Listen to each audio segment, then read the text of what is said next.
Simulan na natin ang balitaan. Narito ang malalaki at makabuluhang balita ngayong araw. Hataw Balita ngayon. Ipinahayag ni Senator-elect Panfilo Ping Lacson na napag-usapan na nila ang ilang incumbent at ng ilang incumbent senators ang pangangailangang magkaroon ng independent at transparent na liderato sa Senado. Hindi pa umano nila binabanggit kung sino ang posibleng papalit kay Senate President Francis Chis Escudero, pero nilinaw ni Lacson na hindi siya nagmumungkahi ng kapalit, ngunit binibigyan din ang pagiging competent at credible ng susunod na Senate President. Sa desisyon umano ay malalaman sa pagbubukas ng bagong kongreso sa Hulyo. Napag-usapan na namin ito, mga ilang senador, yung mga incumbent ngayon at saka yung incoming. Ang aim namin is to have an independent, credible, and transparent Senate, 20th Congress of the Republic of the Philippines. Kaya kung sino man yung masuportahan, ito lang lagi naming ipagdidiinan. Kailangan independent tayo, kailangan transparent tayo, at kailangan competent tayo. Hataw Balita ngayon. Ilang bagong senador ang nagsabing ebidensya ang magiging batayan sa impeachment proceedings kay Vice President Sara Duterte sa pagbubukas ng 20th Congress. Ayon kay Senator-elect Amy Marcos, wala pang malinaw na ebidensya na naipapakita kaya't maaga pa para magsalita tungkol dito. Para kay Senator-elect Ping Lacson, kailangan ng matibay at kapani-paniwalang ebidensya para makumbinsi ang 16 na senador na bumoto para sa conviction. Samantala, tutol si Sagip Representative Rodante Marcoleta sa proseso ng impeachment at handang ipagtanggol ang kanyang paninindigan. Hihintay naman ni Senator-elect Bongo ang mga ebidensya bago magbigay ng pahayag hinggil sa impeachment. Based on evidence po yan. Kung wala naman pong ebidensya, edi wala. Ano pang itagal natin dito? Sayang po yung panahon. Unahin muna natin yung pagsiservisyo sa ating mga kababayan. Palagay ko yung katibayan ang maghahari sa lahat. Wala pang paglilitis, wala pang pinapakitang ebidensya, wala pa akong nakikita, puros sa haka-haka, puros bali-balita. Kaya hanggang talagang magkaroon ng mga katibayan na makakapagkumbinsi sa atin, hindi naman maaaring magsalita. Hataw Balita ngayon. Iginiit ni Vice President Sara Duterte na nais na ituloy ang impeachment trial sa Senado at handa siyang harapin ang anumang kahihinat na nito. Anya maling tukuyin ngayon kung sino ang mga boboto ng pabor o laban sa kanya dahil wala pang ebidensya ang naipapakita. Samantala, understandable para sa Vice Presidente ang pagsali ng mga kritiko ng kanyang ama tulad nina Leila De Lima at Chel Jokno sa House Prosecution Panel. Ayon kay De Lima, hindi ito dapat maging drama kundi isang sagradong proseso ng pananagutan sa ilalim ng konstitusyon. As lawyers, alam naman natin ang galawan ng mga abogado, no? Marami silang mga paraan sa batas as a legal recourse for their clients. But sinabihan ko na rin talaga sila, really, I truly want a trial because I want a bloodbath talaga. Hindi ko alam kung paano boboto ang mga senators. If at all there will be a trial, I think it is wrong to start counting votes now because they haven't seen evidence yet. Basta sa akin, tanggap ko kung anong mangyayari, anong magiging ending noong impeachment. Hataw Balita ngayon. Ipinahayag ni Vice President Sara Duterte na kinausap niya ang kapatid na si Representative Paulo Pulong Duterte na tumakbo bilang House Speaker o Minority Leader sa pagbubukas ng 20th Congress. Samantala, sinabi ni House Deputy Speaker J.J. Suarez na suportado pa rin ang mayorya ng mga kongresista, si House Speaker Martin Romualdez. Itinanggi naman niya na may loyalty check sa ginanap na meeting ng mga House leaders noong May 16. Wala. Wala akong candidate for Speaker or for Senate President. Wala ding lumapit sa akin for Speaker or for Senate President. Sinabihan ko si Congressman Pulong, sabi ko sa kanya, baka gusto mo lumaban ng speaker. Hindi man siya sumagot. Hindi siya sumagot. Iniisip din niya siguro yung chances niya na manalo. Well, sinabi ko sa kanya, kung hindi ka manalo ng speaker, then kunin mo yung minority. Diba? But wala pa siyang sagot. So I guess he's still thinking about it. Hataw Balita ngayon. Hinimok ng Commission on Elections sa mga bagong halal na senador na ripasuhin ng Omnibus Election Code na ipinasa pa noong 1985, partikular ang mga batas laban sa vote buying at pre-campaigning. Ayon kay Chairman George Erwin Garcia, nais nilang isulong ang mga maagang pagboboto para sa senior citizens at PWDs at paggamit ng mga pribadong gusali bilang voting centers. Dagdag pa niya, dapat bigyan ng mas maayos na benepisyo ang mga guro na magsisilbi sa eleksyon. Ang pagripaso sa umiiral na panuntunan tungkol sa pre-election campaigning. Kasama na rin po ang maagang pagboto ng mga nakatatanda at may kapansanan ilang araw bago mag-eleksyon at ang pagpapahintulot sa pagtatalaga ng ilang pribadong gusali bilang lugar ng botohan upang masiguradong maluwag at kaaya-aya ang karanasan ng bawat botante. Hataw Balita ngayon. Sa kanyang talumpati matapos maiproklama bilang ika-12 na nanalong senador, nagpasalamat si Senator-elect Amy Marcos sa mga sumuporta at tumulong sa kanyang kandidatura. Kabilang ang kanyang ina na si Imelda Marcos, mga anak, dating Pangulong Rodrigo Duterte at Vice Presidente Sara Duterte. Ngunit hindi binanggit si Pangulong Bongbong Marcos. Paliwanag ng senadora na kalimutan niyang banggitin ang kapatid dahil wala siyang dalang kodigo. Matatanda ang tinanggal si Amy sa administration slate ng kampanya matapos magsagawa ng investigasyon kaugnay sa pagkakaaresto kay dating Pangulong Duterte. Hataw Balita ngayon.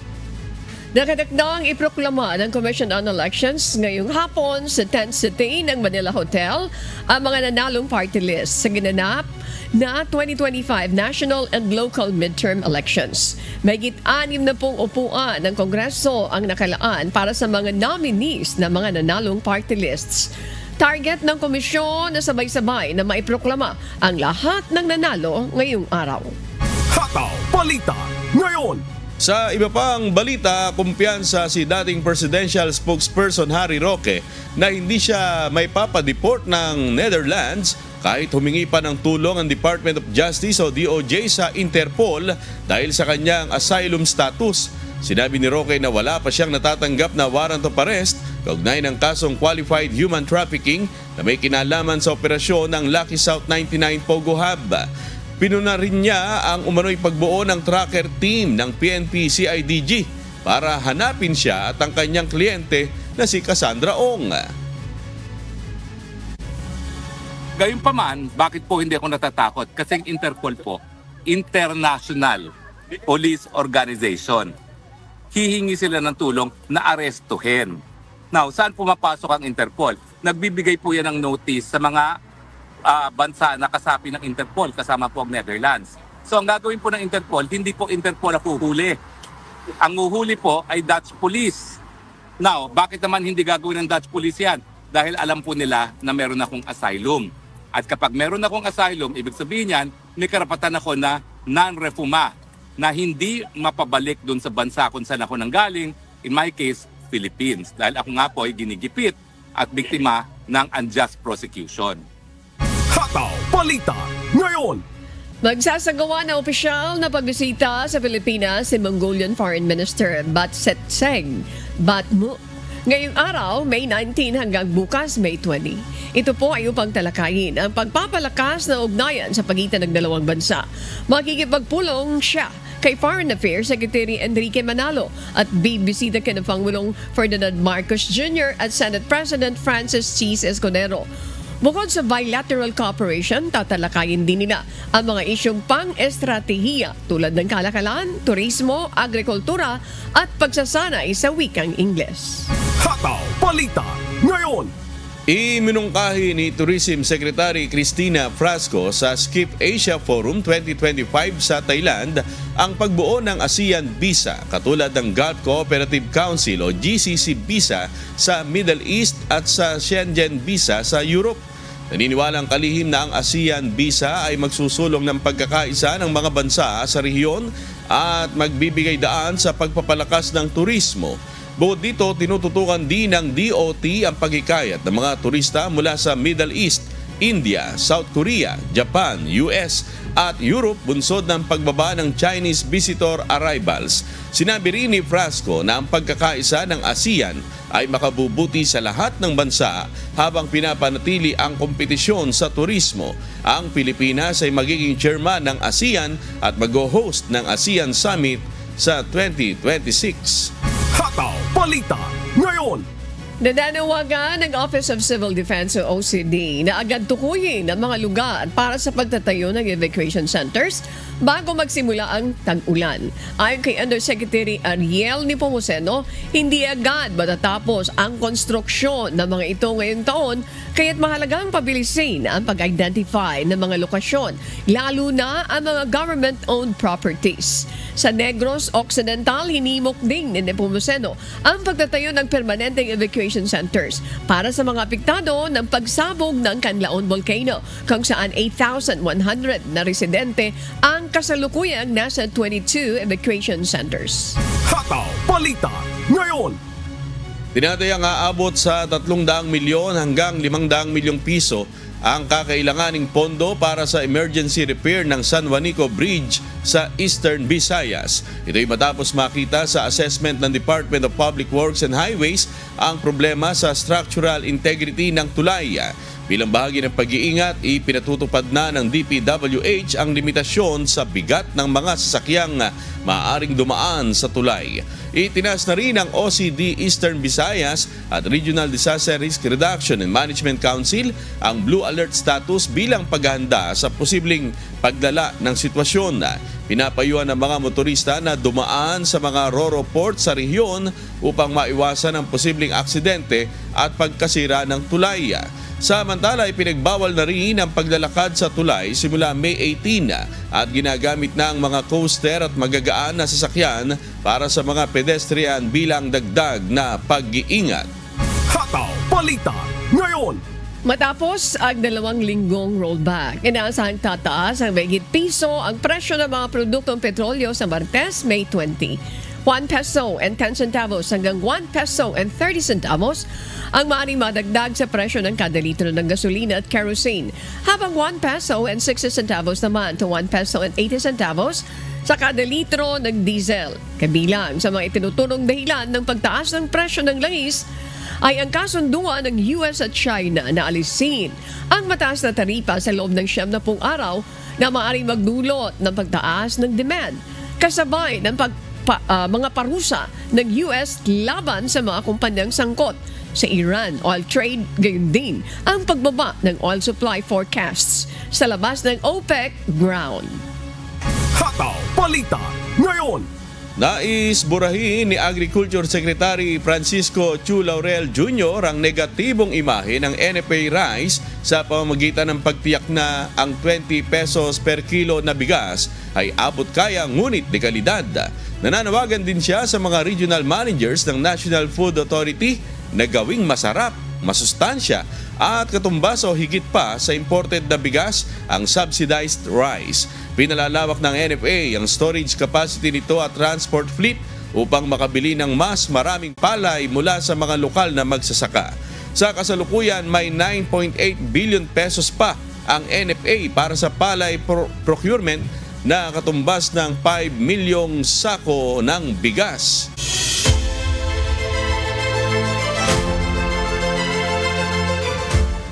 Nakatakdang bumisita si Vice President Sara Duterte sa kanilang mga taga-suportang overseas Filipino worker sa Doha, Qatar bilang bahagi ng pagdiriwang ng kanyang kaarawan at pasasalamat. Samantala, itutuloy naman sa iba't ibang bansa ang mga pagkilos na may panawagang ibalik sa Pilipinas si dating Pangulong Rodrigo Roa Duterte. Si Gladys Tuabi, humahataw. Hataw Balita ngayon. Ilalaan ni Vice President Sara Duterte ang pagdiriwang ng kanyang kaarawan sa pakikipagkita sa mga overseas Filipino workers sa Doha, Qatar.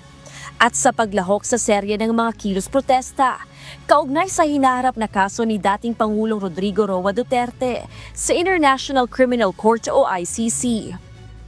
So wala akong birthday celebration for this year. Lahat ito para sa ICC case.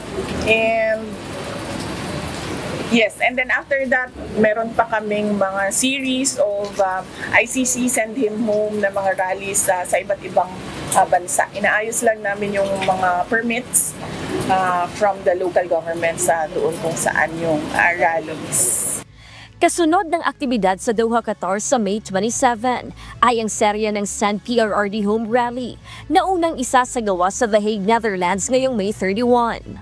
If you can remember, merong mga nakulong doon na mga supporters. Pero na-release naman na sila, pero bibisitahin pa rin namin just to comfort them sa mga nangyari sa kanila. And Thanksgiving as well sa OFWs sa Qatar. So meron kaming Qatar on May 27. And then, meron kaming Thanksgiving yon sa Doha, May 27. And then, May 31, merong program, may rally doon, ICC, Send PRRD Home, doon sa The Hague, sa harap ng detention center where they call it Duterte Street. Ayon sa pangalawang Pangulo, hindi pa sasama si Davao City Vice Mayor-elect Baste Duterte sa The Hague upang bisitahin ang dating Pangulo dahil prioridad nito ang kanyang trabaho sa Davao City. Sa halip, dadalaw na lamang ito sa kanilang ama kung magkakaroon ng free time. Magkakaroon pa ng kasunod na rally sa iba't ibang bansa at inaayos na lamang ang mga permit. Samantala, matapos makapasok sa 5 key post ang mga Duterte sa Davao City, nagbigay ng mensahe ang dating Pangulo. Yes, nag-ingon siya. Tinanong ko siya kahapon kung anong message niya para sa ating mga kababayan, at sinabi niya na ako, ug ang akong mga anak, ug ang akong mga apo magpabiling inyong sulugon. Gladys Tuwabi, humahataw sa balita ngayon. Hataw Balita Ngayon. At para po sa mga balita sa iba't ibang panig ng mundo, narito ang ating global correspondent na si Cres Pugaban mula sa Montreal, Canada.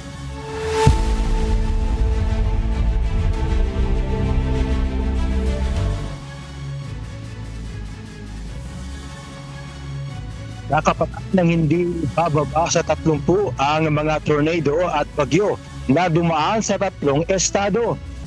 Ito ang umahataw na balita ni Nico Chicano. Hataw Balita Ngayon. Higit sa 30 ang kumpirmadong nasawi matapos ang pananalasa ng mga buhawi at matinding sama ng panahon sa ilang bahagi ng Amerika. Kabilang dito ang 23 na namatay sa Kentucky at 7 sa Missouri. At ayon kay Kentucky Governor Andy Beshear, inaasahang tataas pa ang bilang ng mga nasawi habang nagpapatuloy ang rescue operations. Sa Laurel County, Kentucky, isang buhawi ang tumama sa lungsod ng London kung saan kabilang sa mga nasawi ang isang bumberong rumeresponde sa insidente. Samantala, batay sa paunang ulat, isang EF3 tornado ang tumama sa St. Louis noong ika-16 ng Mayo. Taglay nito ang lakas ng hangin na umaabot sa 150 mph at may landas na hindi bababa sa 8 milya ang haba at hanggang 1 milya ang lapad.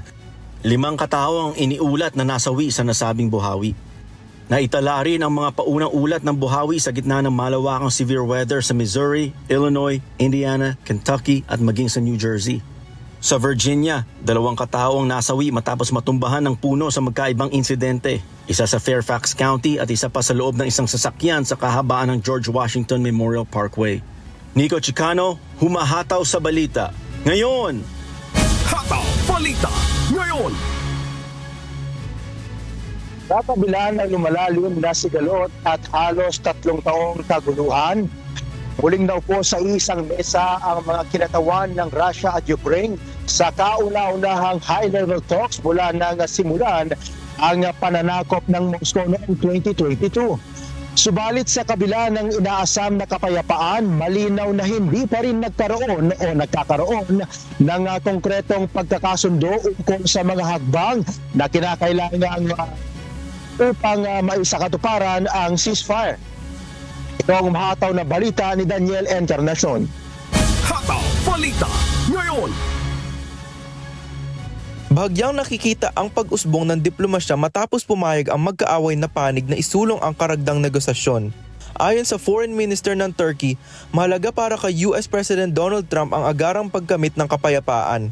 Ipinangako ng mga negosyador ang pagpalaya ng 1,000 prisoners of war upang muling buksan ang usapan at ipakita ang kanilang pagsuporta sa isang pagsamantalang tigil putukan.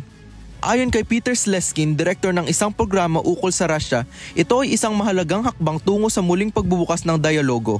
Nananawagan ang Ukraine, Estados Unidos at iba pang mga bansa sa kanluran ng 30 araw na ceasefire na walang kondisyon bilang pagsuporta sa mga pag-uusap pang kapayapaan. Noong Sabado, isang mataas na opisyal ng gobyerno ng Ukraine ang nagsabing kabilang sa pinakabagong kahilingan ng Russia para sa negosasyon sa Istanbul ay ang pagtangi sa mga reparasyon, international na pagkilala sa 5 bahagi ng Ukraine at ang pagiging neutral na estado ng parehong bansa. Ang naging resulta ng pag-uusap ay muling naglagay ng responsibilidad kay Trump. Isang araw bago ang negosasyon, bigla niyang ipinahayag ang kagustuhang makipagpulong kay Russian President Vladimir Putin upang makamit ang isang breakthrough. Isang linggo bago ang negosasyon, bumisita sa Kiev ang mga leader ng 4 na pangunahing kapangyarihan Europeo at binalaan ng Russia ng mas mabigat na parusa kung hindi ito papayag sa mukhaing 30 araw na ceasefire simula Mayo 12, 2025. Nang irekomenda ni Putin ang negosasyon kesa sa ceasefire, sumagot si Trump kay Ukrainian President Volodymyr Zelensky sa isang social media post. Hinimok siya na agad pumayag, ngunit hindi binanggit ang mga banta ng parusa sa Russia. Bagamat sa mga nakaraang linggo, tila nawalan siya ng kontrol sa kanyang pangakong makaka-impluwensya kay Putin. Matapos ang bagong negosasyon sa Istanbul, muling nag-usap sa mga telepono ang mga leader ng 4 na European powers, si Zelensky at si Trump upang pag-usapan ang naging takbo ng peace talks. Samantala, muling nananawagan sa publiko ang Ukrainian negotiating team ng isang direktang pag-uusap sa pagitan ni Zelensky at Putin, na may paniniwalang ang desisyon ay nasa kamay lamang ng Russian leader. Sinabi ni Trump na naniniwala siyang posible siyang makabuo ng kasunduan kay Putin at mapulang bisa ang mga parusa laban sa Russia kung hindi ito makikipagtulungan. Daniel Encarnacion, humahataw sa Balita Ngayon. Hataw Balita Ngayon. Unang pagkakaharap sa isang pagpupulong sina Canadian Prime Minister Mark Carney at Ukrainian President Volodymyr Zelensky. Dito muling tinyag ng Canadian leader ang suporta ng Canada sa Ukraine. Mula sa Grand Prairie, Canada, may humahataw na balita si Jeffrey Reyes live. Hataw Balita Ngayon. Jeffrey, ano ang sentro ng pag-uusap ng dalawang pinuno sa kanilang face-to-face meeting?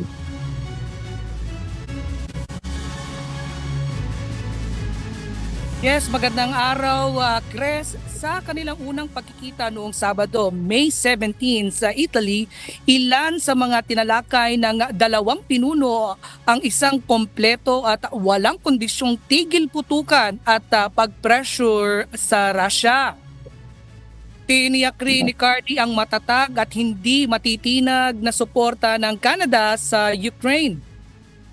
Nagkausap ang dalawang leader sa Canada's official residence sa Italian Republic noong dumalo si Carney sa inaugural mass ng bagong halal na pinuno ng simbahang Katoliko. Bahagi rin ng pinag-usapan ng dalawang leader ang tungkol sa depensa, enerhiya, kooperasyong pang-ekonomiya, mga potensyal na pagsanib sa mga proyekto sa produksyon at pakikilahok ng Canada sa muling pagtatayo ng Ukraine. Ipinahayag ni Carney ang kanyang paghanga sa pagsusumikap ni Zelensky upang makamit ang kapayapaan. Nagpapasalamat naman si Zelensky sa walang humpay na suporta ng Canada upang suporta ng Canada simula nga ng sumiklab ang gyera. Sa kanyang ex-post, sinabi ni Zelensky na tunay nitong pinahahalagahan ang Canada bilang totoong kaibigan ng Ukraine.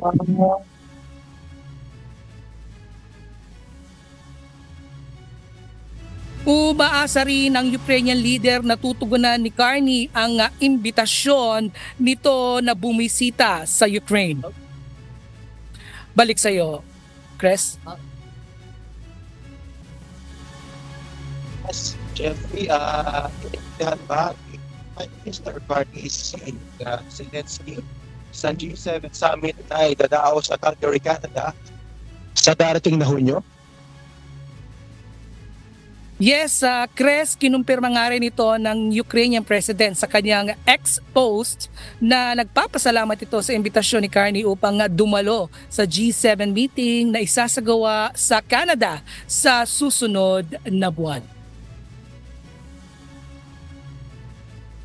Maraming salamat, Jeffrey Reyes mula sa Grand Prairie, Canada. Hataw Balita Ngayon.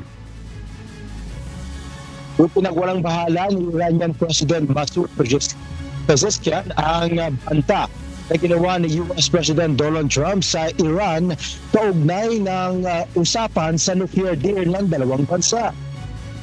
Nasa Edmonton, Canada, may humahataw na balita si Jeffrey Coates live.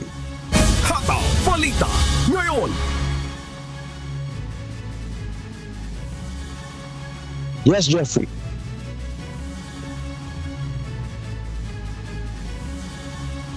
Nagpahayag ng matapang na pagsalungat si Pangulong Pezeshkian ng Iran sa mga bantang ibinigay ni US President Donald Trump kasabay ng kanyang pagpayag na ipagpatuloy ang negosasyon sa pagitan ng dalawang bansa. Sa kanyang talumpati sa harap ng mga opisyal ng Navy sa Iranian port ng Bandar Abbas nitong Sabado, May 17, binigyan diin ni Pezeshkian na hindi digmaan ang hinahangad ng Iran. Sa halip, mas pinili nito ang makipagkasundo at makiusap habang pinangangalagaan ang legal na karapatan ng bansa. Dagdag pa niya, tanging si President Trump lamang ang naniniwala sa sarili niyang mga banta sa Iran. Ito ay dahil habang ipinahayag ni Trump na naghahangad siya ng kapayapaan at kapanatagan. Kasabay naman niyang binabantaan ang Iran ng mga sopistikadong sandatang nakamamatay. Samantala, ang Supreme Leader ng Iran na si Ayatollah Ali Khamenei ay nagsabing nagsisinungaling si Trump nang ipahayag nitong nais niya ng kapayapaan sa Gulf region. Kaya hindi raw ito karapat-dapat pang sagutin. Aniya, ang pagbibigay ng Estados Unidos ng mga 10-ton bomb sa Israel upang gibain ang Gaza ay salungat sa mga pahayag ni Trump na nais niyang magkaroon ng kapayapaan. Balik sa iyo, Chris. Maraming salamat, Jeffrey Coates mula sa Edmonton, Canada. Hataw Balita Ngayon. Samantala, nag-iba na $2 deal at investment agreements ang naging pagbisita ni US President Donald Trump sa Arab countries nitong nakaraang linggo. Ito ang umahataw na balita ni Bradley Roboza. Hataw Balita Ngayon. Personal na binisita ni US President Donald Trump ang ilang bansa sa Gulf region upang palakasin ang ugnayan ng Amerika sa mga key Arab countries nitong May 13 hanggang May 16. Sa kanyang pagbisita sa Saudi Arabia, Qatar at United Arab Emirates, nakapagkamit ang Amerika ng mga kasunduang pangkalakalan na umaabot sa $2 trillion o higit kumulang 100 trillion pesos. Ang Kingdom of Saudi Arabia sa pamumuno ni Crown Prince Mohammed bin Salman ay nangako ng investments na umaabot sa $600 billion sa mga sektor ng enerhiya, teknolohiya, infrastruktura, critical minerals at military weapons.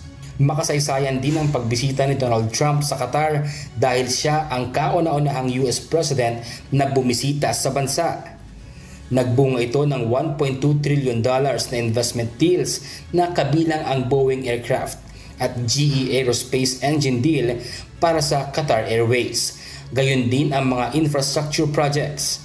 Samantala, nangako naman si Sheikh Mohammed bin Zayed Al Nahyan ng United Arab Emirates ng higit sa $200 billion na commercial deals para sa Amerika.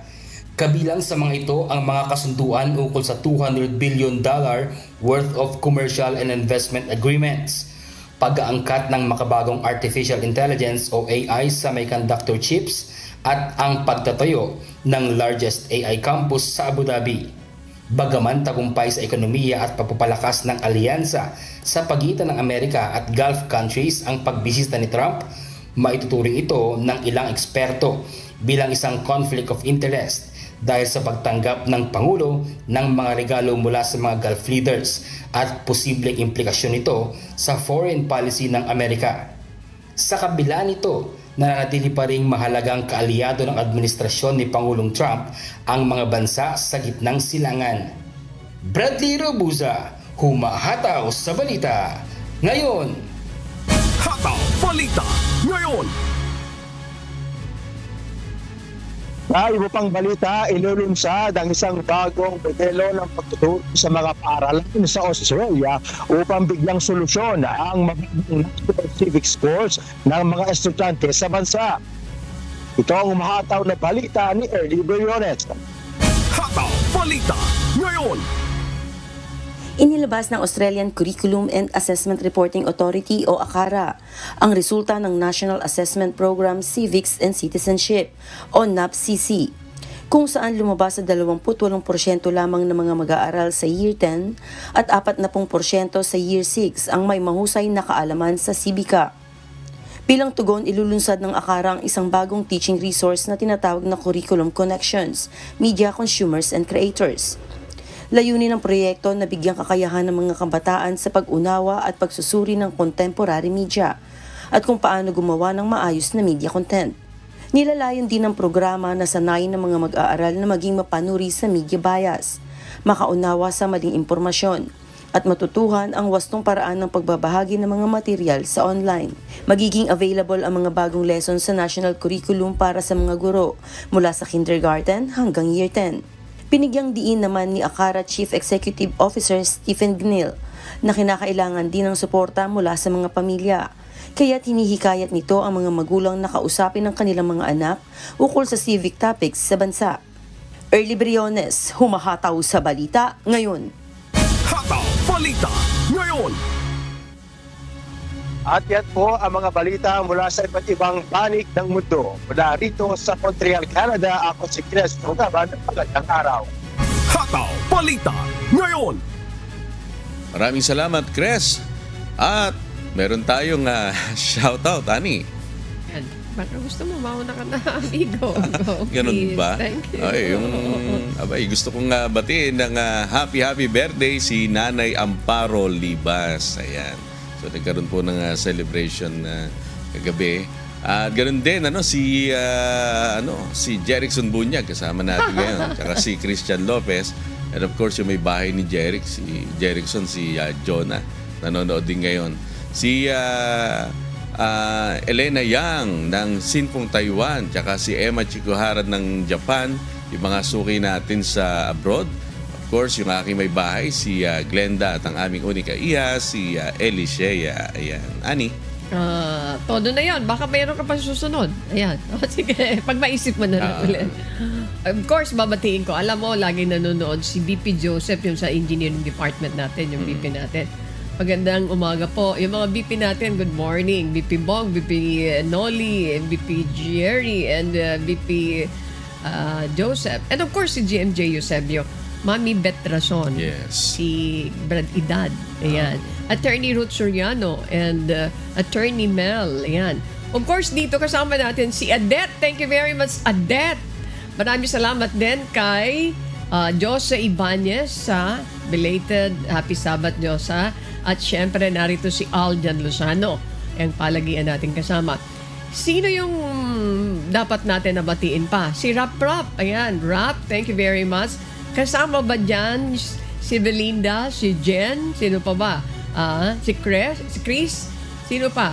Si JC, JB, sino pa? Ang mga kasama natin sa IT, nariyan ba si JC, ayan. Nariyan ba si si Arian? Kasama si Arian. Sino pa yung nasa IT department natin? Si Lawrence, ayan. Of course, nariyan si Luel. Kasama si Joy and then Nariyan din si Ronald Lowell. Ayan, si Crisnel. Babatiin natin. Sino pa? Mga kasampay, si Brad Edison Ico. Of course, si yung sa mga kasama natin sa Hataw. Si Alex, nariyan din si Bernie. And of course, si Brad Edison Ico. At syempre si Paraon. Ayan, baka may singit ka pa. Naalala ko yung ate Lulu ko nanonood yun bago pumasok sa munisipyo ng Calamba. Kasama Tita Nene ko. Ayan, Tita Nene La Pastora. And of course, si Kuya at si Ate Arlene. Hello Kuya, good afternoon. Good morning po. Last Friday nakapagpa-picture ako sa kanya. Hello po Kuya. And of course kay Ate Arlene.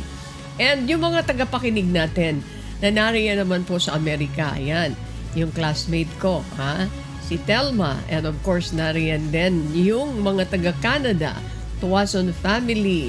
Ayan, magandang hapon. Mayroon tayong nakaligtaan si JC, si Olan, si Arian, si Crisnel.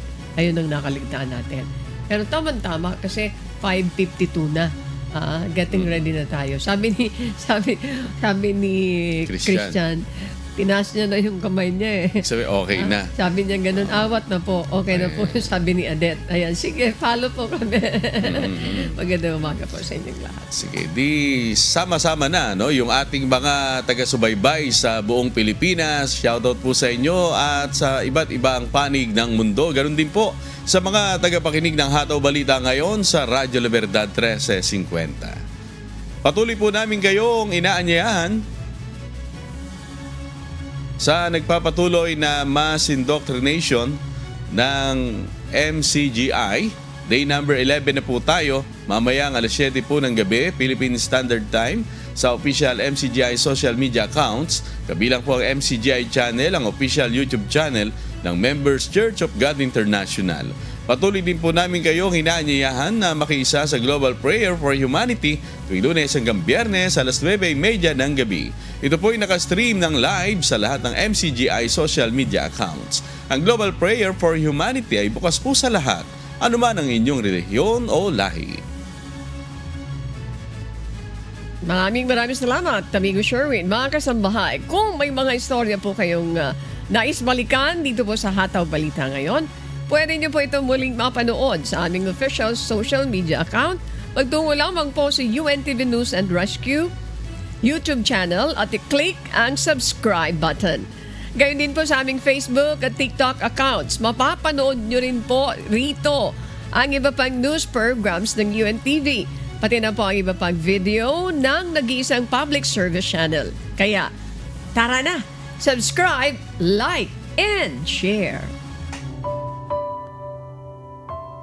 At sa aming ibabahaging mga salita ng Diyos na ating sandigan, mula sa Kawikaan, Kapitulo 8, Talatang 13. Ang pagkatakot sa Panginoon ay ipagtanim ang kasamaan, kapalaluan at kahambugan at masamang lakad, at ang masamang bibig ay aking ipinagtatanim.